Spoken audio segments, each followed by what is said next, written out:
This is no ordinary smart lock. It truly looks invisible, but you can open it up with a variety of devices and an additional keypad. Let me show you what you get in the box, and then we'll install it. Now, we got it specifically because we are making our home super smart with the Apple HomeKit, and we wanted a lock that our kids could always open if we're not home.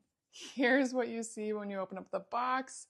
It has the keys, so these are key cards that will always open the lock if you don't have a smart device. It has very clear instructions on how to install it and how to activate it. And it is so pretty.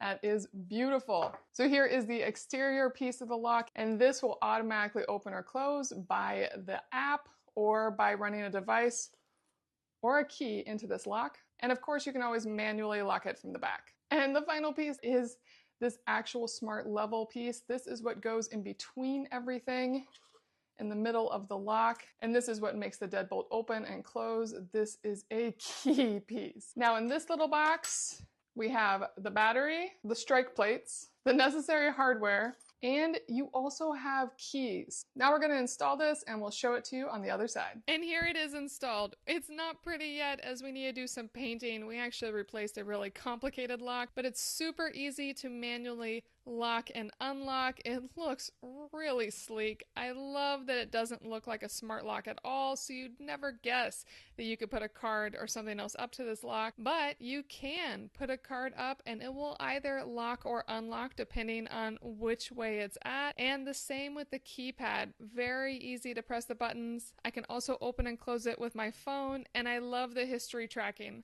My kids already both have their codes and we love it so much.